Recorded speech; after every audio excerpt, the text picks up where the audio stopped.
Hello, welcome back again to Armchair Author Chats. I am your host, Rita Slanina, and today I have a very special, beautiful, talented guest, Heather Dewey Pettet. Let's get right into it and bring her in the room. Hi, Heather, how are you? Okay, thank you. How are you? I'm well, I cannot complain. Crazy week. We were talking back in the green room. It's just been so busy. I'm so glad fall's Absolutely. here. So I wanted to let everyone know today that I really wanted to have you on because you are so amazing in the writing community space. You, your editing skills, you offer editing skills besides writing, besides the writing that you do.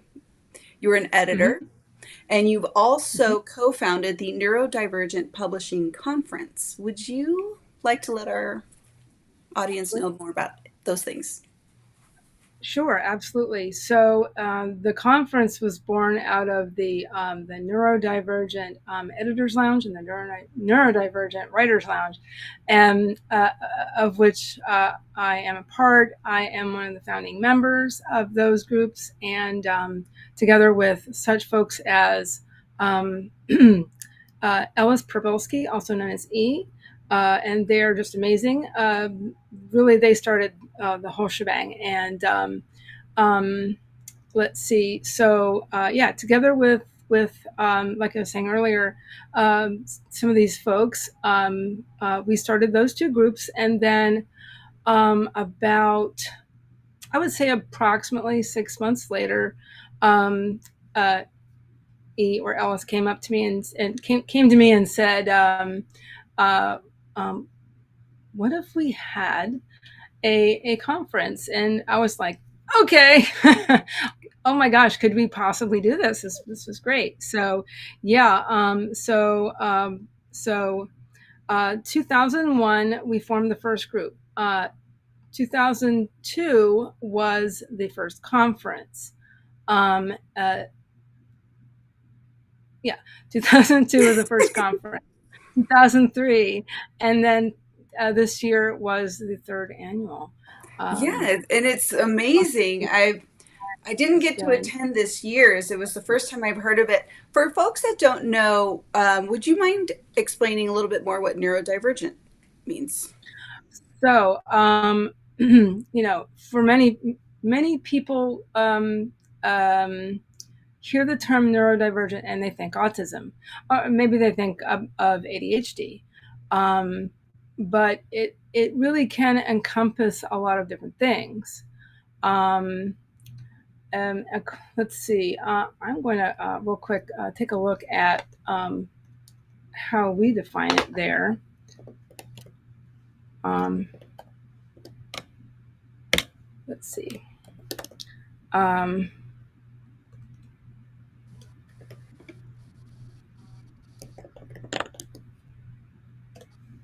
and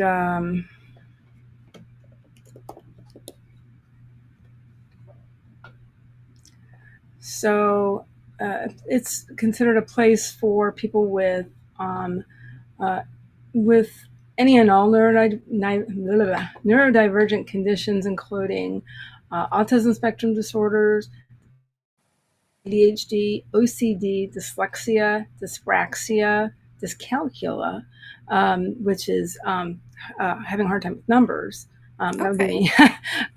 And it's just basically it's a safe place for nice. folks who are creatives and and Who can them also to align under the, commiserate and yeah. align with that, and they commiserate with about writing and being creative and all of that stuff. So What an we're amazing, so proud of it. We're so proud of the groups, and we're so proud of the conference. And the Writers Lounge itself is has over 7,000 members now. I already got rid of it, but whoop yeah, whoop.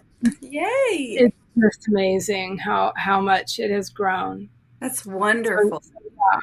I'm a founding member and I'm an admin and moderator. So Got it. for Yeah, that's amazing. I wanted to make sure we touched on that because that is such a big deal and um, yeah, we've such an had amazing amazing thing that you've done. speakers. I've been speaker invite. But anyway, no, we have amazing speakers like Mallory Cooper Yeah. and Tammy LeBrecq. Uh, Wow. yeah, when I first heard they were going to be involved with the first one, I was like, what now? Well, it's What? amazing. Something like that can connect so many people because it's more than just you or I or anyone who's dealing with this. And there's really a community that was Yes, being underserved without this conference. absolutely, absolutely. And we're one of the first conferences like this, Hmm. like that. And Absolutely. yeah, we're So, just so incredibly proud of it. yeah, so let's get into some editing questions because I know you Oh, are a prolific editor. You are really amazing at what you do there. And I was wondering if you'd give us a peek behind the curtain and give us a little insight on what your routine looks like when you're editing. what my team, you say?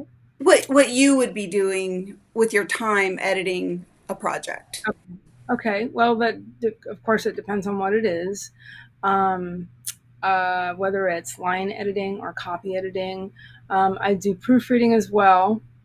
So I've done that for a very long time.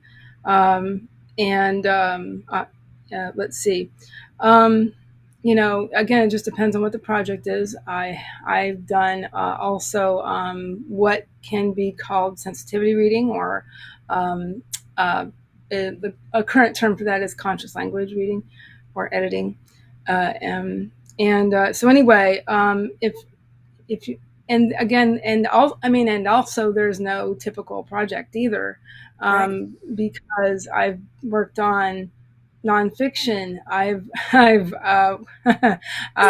worked on a as an editor. I worked on a very large project once. I was working at a publisher, um, and a directory publisher. So it was this humongous. I don't know how many pages was this. I don't know, 800 plus page. Ah, your work That was was cut out for an you there. interesting job. That was an interesting job there. But anyway, How did you yeah, get through that job? Was I, it I anything have no quirky? clue. Yeah, you're I have no clue. It was interesting because I ended up uh, basically having a team, and we all worked together, and coordinating everything.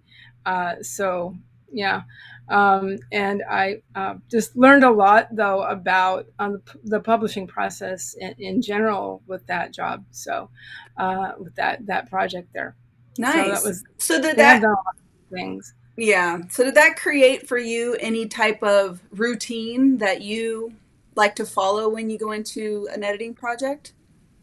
Um, it's sort of, but again, like I said, every project. Sorry, every project That's is different. okay. Ah, forgot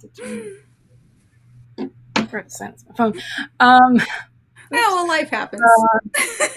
We're Yeah. good. So anyway, but there's certain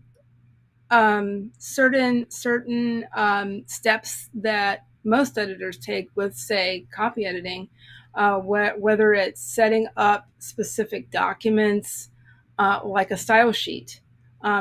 These are things that all copy editors use, Right, uh, proofreaders use. Um, Not necessarily for line editing, although it, it it's a good idea for the editor and the whoever's on the other side to have one or start right, developing at that point. right. Yeah. But I don't do developmental editing, so I'm a more detailed kind of person. So So you like more the line by line editing? Yeah. yeah, yeah, I love sentences. So when you're editing a book project, are you looking for the characters to feel real? I mean that's more developmental editing, I would. Yeah, that's more developmental editing. Yeah, My sort of thing is more along the lines of how sentences flow and how that can affect things like tension or, um, say, action. Because when you have short, punchy sentences, that contributes to action Oh, in good to fiction. know. When you're yes, when say that would be more along the lines of line editing. Um, Okay. so so that's what line editors do. They work with, especially fiction, they work with, again, that's on the sentence level. Um, and so, yeah. Yeah, So I there's a think lot of that's wonderful. Thank you for letting me pick your editor brain.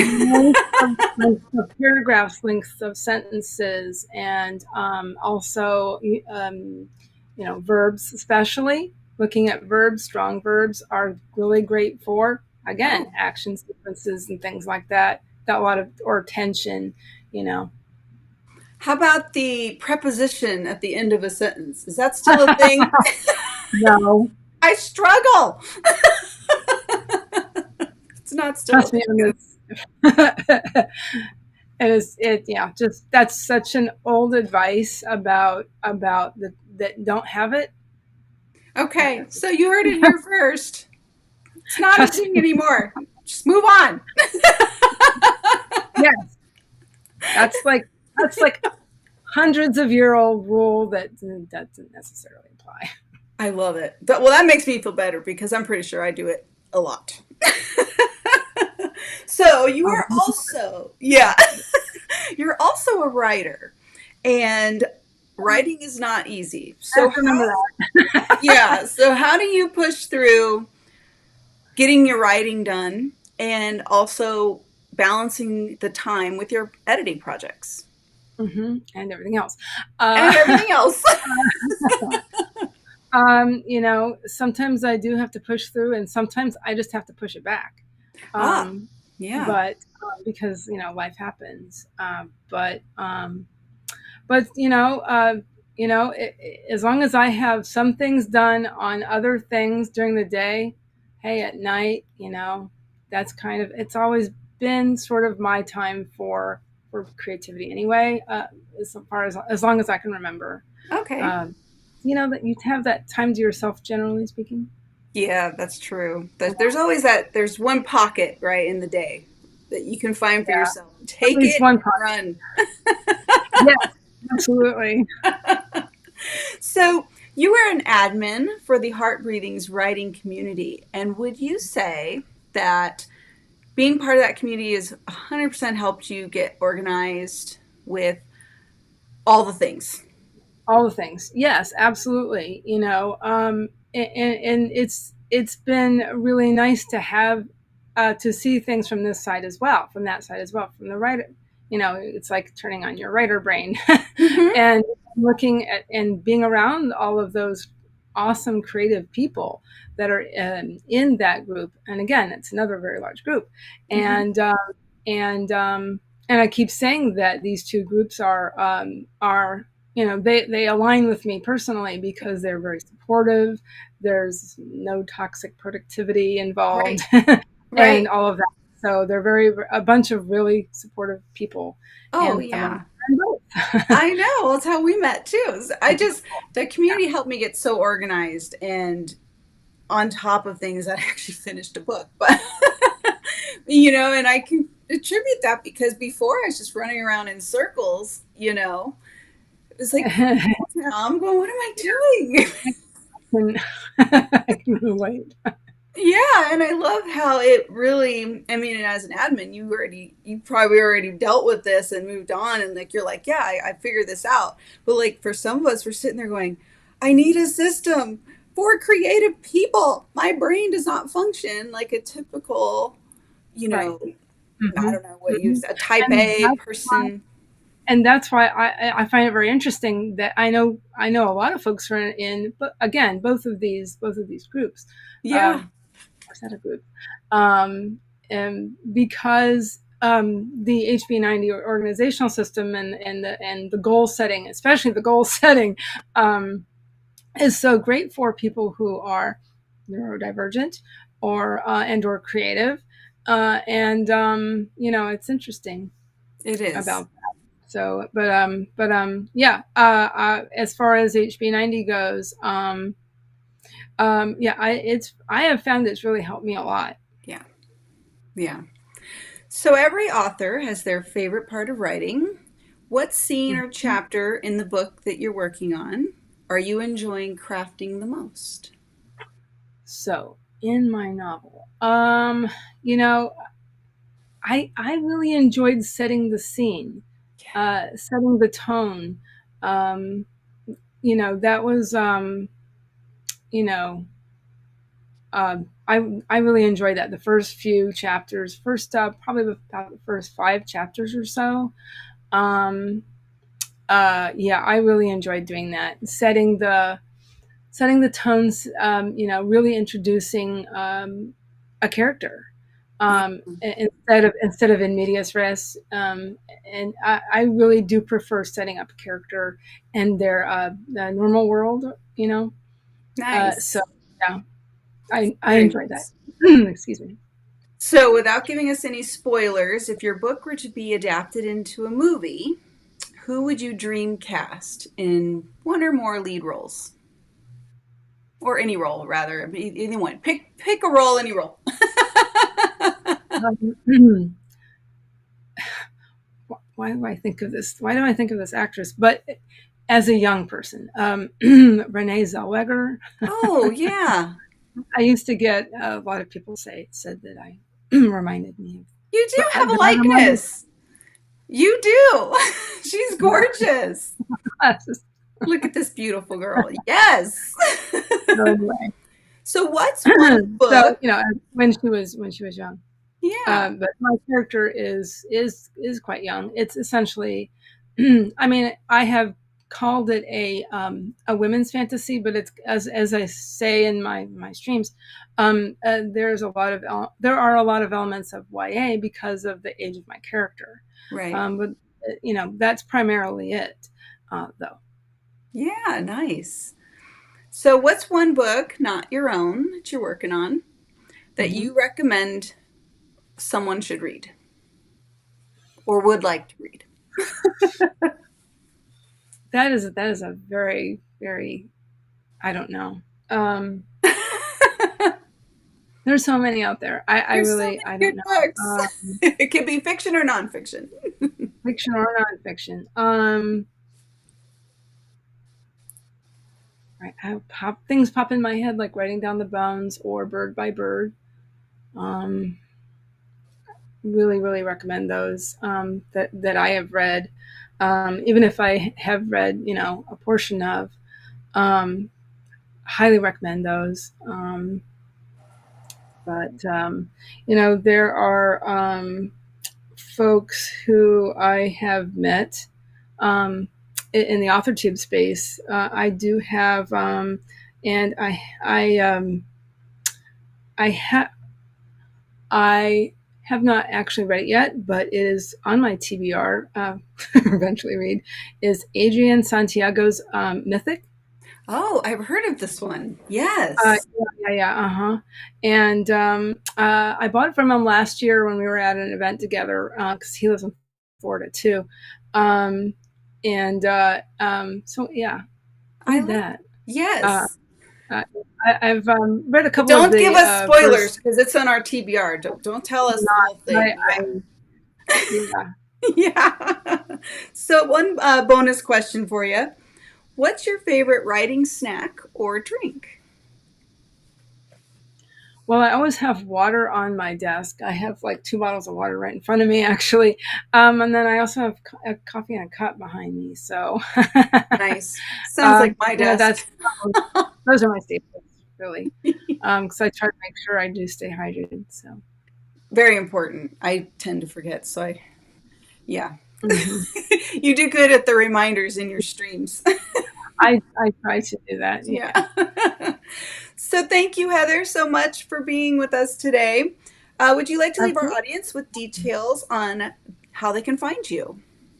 If you're interested in anything, I'm basically I'm everywhere as Heather Dewey Pettet, and um, I can give you my link tree, Rita.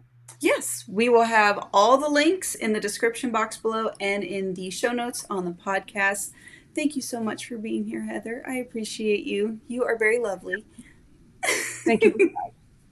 Have a nice night. All right. You too. Bye. Bye.